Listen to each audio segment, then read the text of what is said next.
नमस्कार दोस्तों, मैं अंकुर उपाध्याय स्वागत करता हूं आप सभी का आपके अपने YouTube channel share market analysis में। दोस्तों, आज आप सभी के साथ मैं ऐसे 5 स्टॉक्स शेयर करूंगा जहां पे मेरे हिसाब से अगर कल बाजार गिरता है तो आपको खरीदने के मौके ढूंढने चाहिए। इस वीडियो में मैं सिर्फ दो ही चीजें बोलना चाहता हूं इस वीडियो के माध्यम से कि पहला, अगर आपके पास इनमें से कोई स्टॉक है तो आपको बिल्कुल टेंशन लेने की जरूरत नहीं है, क्योंकि ये स्टॉक्स बहुत अच्छे हैं, मार्केट की करेक्शन में करेक्ट हुए हैं और इससे ज्यादा कुछ नहीं है। दूसरा ये, अगर आप बिगिनर हो या फिर आप शेयर मार्केट में कुछ अच्छे स्टॉक्स ढूंढ रहे हो खरीदने के लिए, तो आप इन स्टॉक्स को अपने रडार पे रख सकते हैं एंड डेफिनेटली थोड़ा सा रिसर्च करके खरीद भी सकते हैं। अभी बाजार में गिरावट चल रही है तो आगे पीछे होकर सारे स्टॉक्स नीचे आ जाते हैं, चाहे वो अच्छा हो चाहे वो खराब हो। फर्क इतना है, स्मॉल कैप ज्यादा गिरेंगे, मिड कैप थोड़ा उससे कम गिरेंगे और लार्ज कैप लिमिटेड गिरेंगे। और जब बाजार में तेजी आएगी तो फिर सेम सिचुएशन होगी, लार्ज कैप लिमिटेड बढ़ेंगे, मिड कैप थोड़ा ज्यादा बढ़ेंगे और स्मॉल कैप में तो रॉकेट हो जाते हैं। तो यहाँ पे सब कुछ खेल रिस्क रिवॉर्ड का है, जितनी बड़ी रिस्क उतना बड़ा रिवॉर्ड। लेकिन मैं आप सभी के साथ लिमिटेड रिस्क के लिए साथ आया हूं, यानी कि मेरे पास जो स्टॉक्स हैं ये ऑलमोस्ट लार्ज कैप स्टॉक्स हैं और एक दो मिड कैप भी हैं, लेकिन इनका मार्केट कैप अगर आप देखेंगे तो बहुत बड़ा है। तो नो डाउट आपके लिए मौके हैं यहाँ पे खरीदारी करने के। आप सभी देख ही रहे हैं, एसजीएक्स निफ्टी लगभग 165 पॉइंट्स गिरकर दिख रही है हमें, तो कहीं ना कहीं एक गैप डाउन ओपनिंग की तैयारी में हम लोग।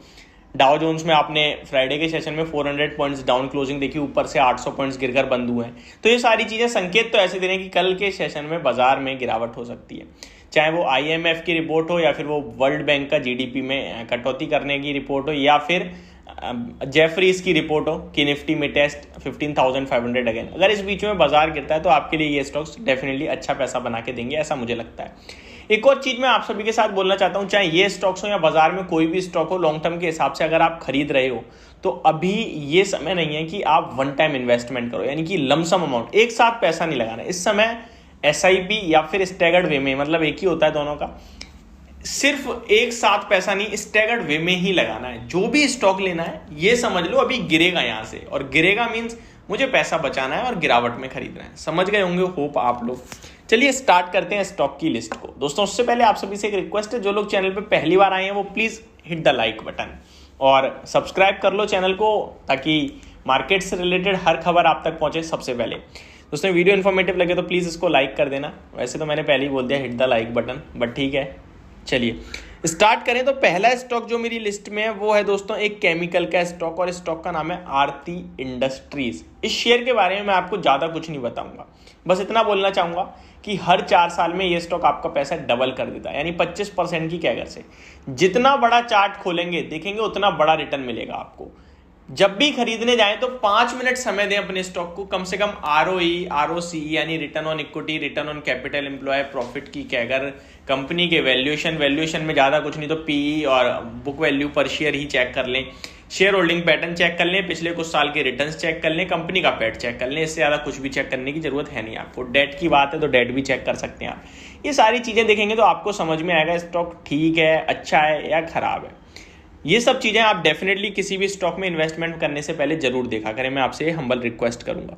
तो आरती इंडस्ट्रीज मेरी लिस्ट में पहला स्टॉक है। दूसरे स्टॉक के बारे में बात करते हैं, और यहाँ पे जुबिलिएंट फूड वर्क्स, पिज्जा के मामले में एक मार्केट में मोनोपोली है इस स्टॉक का और अच्छे लेवल्स पे मिल रहा है, और मुझे लगता है कि यहाँ से तेजी बननी चाहिए। बट ऑलरेडी आपको इसने काफी अच्छा ऊपर का जंप दिखाया है, मुझे लगता है 750 रुपए तक ये आपको इजीली आने वाले समय में आता हुआ दिखेगा।